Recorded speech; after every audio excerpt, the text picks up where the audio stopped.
We're having a team, and this is you, and there you have a few employees. And now what you know is the list of the annual goals, you know the budget, so you know which goals you need to reach. And you know also what are the projects and processes that you're having on your agenda. Now, it can be that there's actual further processes and projects running within the team that you don't know. And the first step in terms of getting a delegation based on those information that you're having into the team and make sure that everybody gets to get an accepted go records is to make sure that you know everything and that you're not missing anything. Looking at the annual goals, looking at the annual budget, and looking at the list of projects and processes gives you an overview of what is going on in the department. Not seldomly, we have one employee waving their hand and going like, well, boss, there's one project that I'm also working on, which is not in your list here, but are we leaving that out now? So the first step that you always have is a workshop with your team. And what you want to do is you want to present the annual goal, you want to present the budget, you want to also present the list of projects and processes, ask them what you're missing, and making sure that you present them an overview over the organization's goals so that they understand in which context they are along the way and working on things. Now, in that workshop, the first thing, so to say, is an overview of all the goals and what there is to be done in terms of annual goal. The second step is the check-in with the team and asking them what are they thinking. This is really important to get all the concerns out of the way. So if somebody goes like, yes, but I don't understand it, this is the room to really first note down all the concerns, like really make a list, ask what else, what else, what else. And then when you have a list of concerns, what you then do is you go through them and discuss them with your team until they have an accepted understanding of, yeah, well, we understand this is the goals, this is the budget, and this is the project and processes, and we have everything on our agenda and we understand it fully. Now, third, what you do is you raise the question of delegation. So you ask the team, so we have a role distribution at the moment, right? But what do we need to do and who's taking over which responsibility for reaching the goals? The first step is to go for the anyway responsibilities. So somebody's anyways responsibility for product A. Well, there's a goal related to product A. Well, that one gets it, right? So this is what you do. You delegate the anyways. And then you check in with the rest of the list and ask who is willing to take it over, who is interested in things. So what you don't do is you don't open a bazaar where you just start negotiating. But what you want to get is the employees' idea and their feeling for how much do they want the goals, how do they actually accept it, and how many are the ones who need to be actively delegated. So all the other rest goals need to be goals that need to be accepted by somebody in the team or need to be neglected because somebody goes like, well, I don't think we can do it.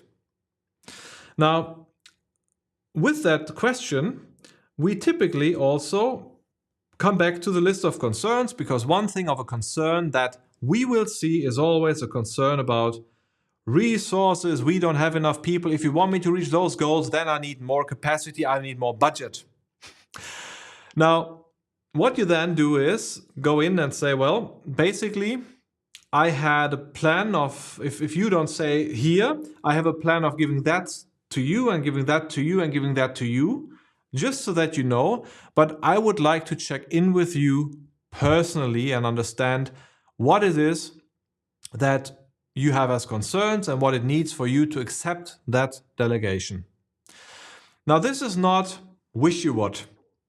you're still in the managing role and you need to discuss it. But then again, if employees don't accept the delegation, they have creative ways of not doing something without it becoming clear that it was them, right? So it is your crucial interest that you have a real enthusiastic buy-in of your colleagues. And from there on, you take it into the one-on-one setting where you discuss things with everybody in a one-on-one setting. You end the workshop with, okay, everybody, I want to show you a framework that we will use, and then you can present them gorekas.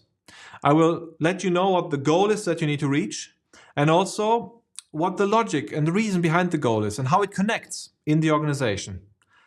We have the resources that we have in the department, and for this project I thought about that. For this project I thought about those resources. But then, given the constraints, I want you, the employees, to develop a strategy in order to make sure that you have a plan that you think actually works. And the employee, it might be that once we have the plan, we might be sitting down and thinking to recalibrate the resources that you need and the constraints that we need to do. But this is a discussion that we will have on a fact-based level. So all the discussions about the resources here, you drag it into the one-on-ones where you make it not as a general discussion about we don't have enough people, but where you ask, okay, you have a strategy here. What can we change in the strategy to make it more effective and more efficient? How can we save time? How can we speed leap it and make sure that we're quicker? And then if you look at the strategy and you go like, yeah, well, you're right, we need some extra resources, then it's fair to give it to them. You rather attribute resources early on than realizing in the end that you should have done it, right? But then again, you need to be restrictive because there's limited resources, and it might be a result that in the team you'll have a discussion where you go like, well, maybe we need to push a priority to a little bit later standpoint. And this is something that you then in the management team need to discuss. So after first going into the segment of the workshops, then you go into the big second leap of the one-on-ones. And then it's a third thing, you take it back into the management team. You get an overview of how well you are standing and how far your team is actually accepting the goals. Now, those things need to be happening on the layer below you, and then maybe even one layer further, so that in the end, everybody within the organization knows what their job is. Or to put it differently, if we have a look at it, we have a whole team, and below the team, there's another team. And for everybody, we know exactly the gorekos. And for everybody, we know that the strategy is something that everybody committed to, yeah, well, with that strategy, I think we can reach it. All the resources in terms of money and people need to contribute and correspond with the budget that you're having in the annual budget, as well as the amount of people that you're having. Now, having that clarity on all levels, know that everybody knows what their job is, what their role is, what their responsibility is, how they will proceed in order to get that. And then adding in a system like Jira, Asana, or any kind of documentation system, plus the regular check-ins and a meeting structure where every month you check in with everybody. Are you on track or not? And if not, what do we need to do in order to make you on track? You're getting a high reliability into the system where you know everything is on track as good as it can be.